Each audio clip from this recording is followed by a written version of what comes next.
Greetings all, Shane Bruce, rest of my daisy with yet another customer gun.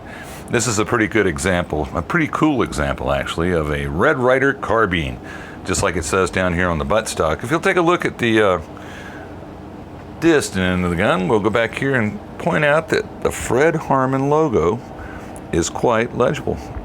Ain't that cool? Fred Harmon, creator of the character of Red Ryder.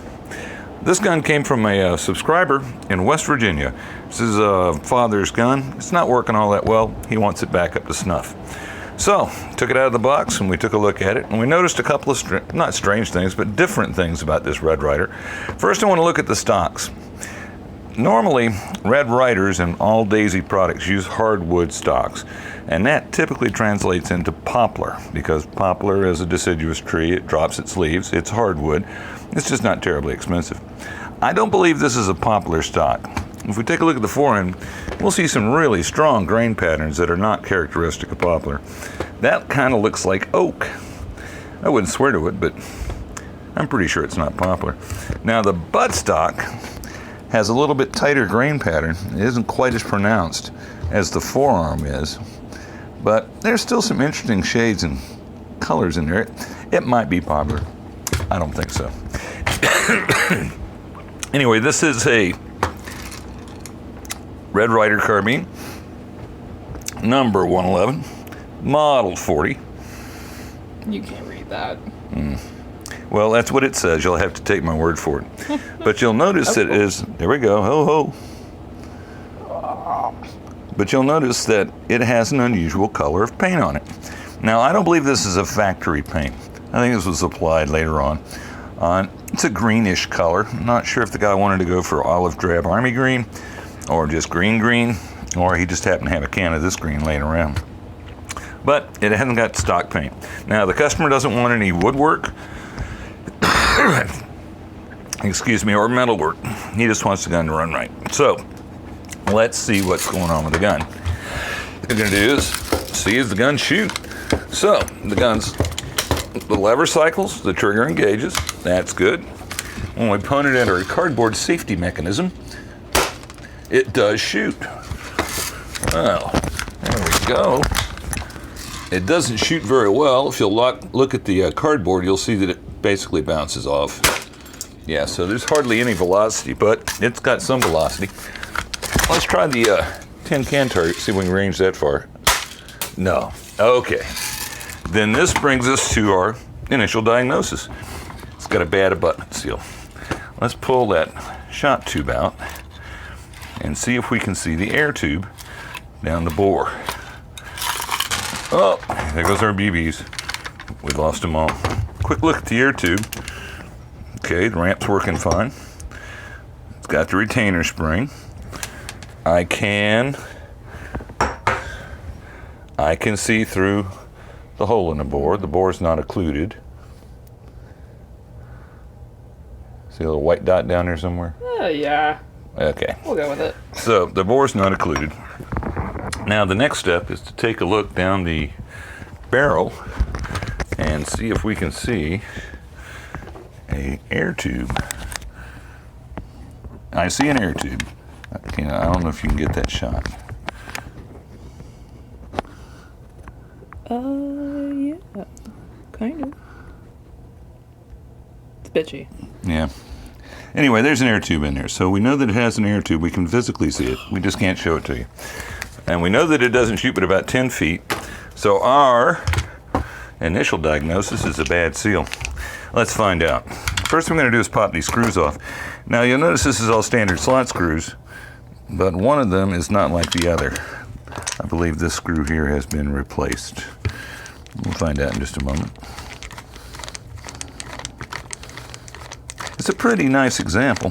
The 11140s are really solid guns. You have to really try hard to mess them up. Now this one is the later version because it doesn't have an elevation adjustable rear sight. So this would probably be 46 to 53, somewhere in that range, 53, 55.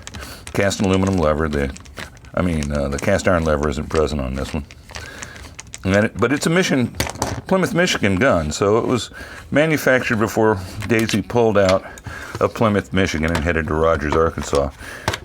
All right, let's get that buttstock off there. Our trigger spring is present. That's good. No obvious cracks. That's heavier than poplar. That may be a walnut stock. Or it may not be. I don't know for sure. Next phase, pull the lever.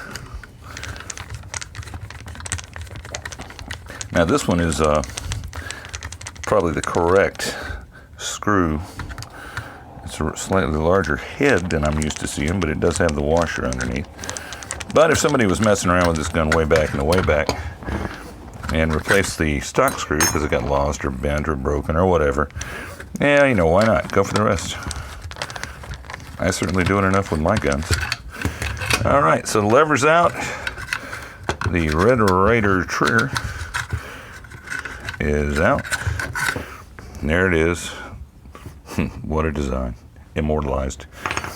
So now we will take it to the bench and pull the spring stop out and see what it looks like on. All right, so once again we whip out the main spring compressor, the ultimate tool for messing with old daisy guns.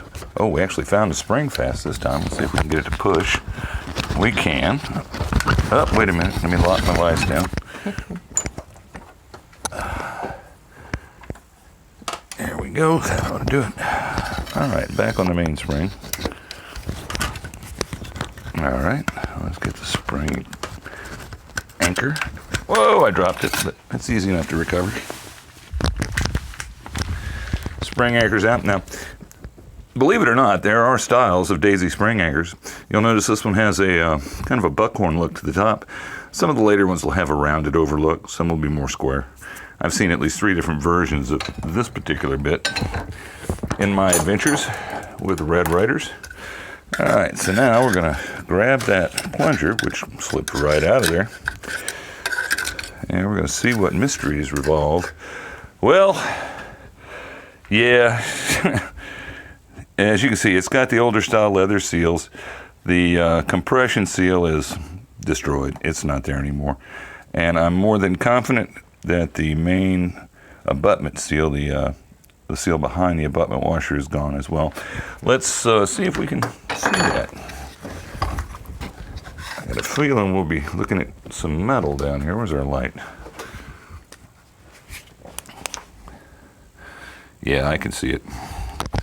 Let's see if we can let you see it.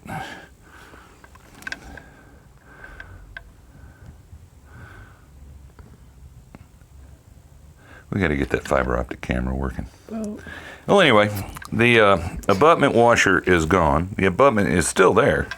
That's good. But that is our issue. Our main seal, the compression seal, has detonated on itself and taken the abutment seal with it.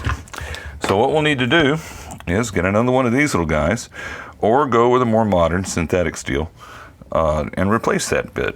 And that should bring this gun back up to speed. All right, well, that's it for today. We've diagnosed the problem. We've come up with a way of fixing the problem, and we'll pursue that off camera. That's all for today, kids. This is Shane Bruce, Rest on My Daisy, signing off.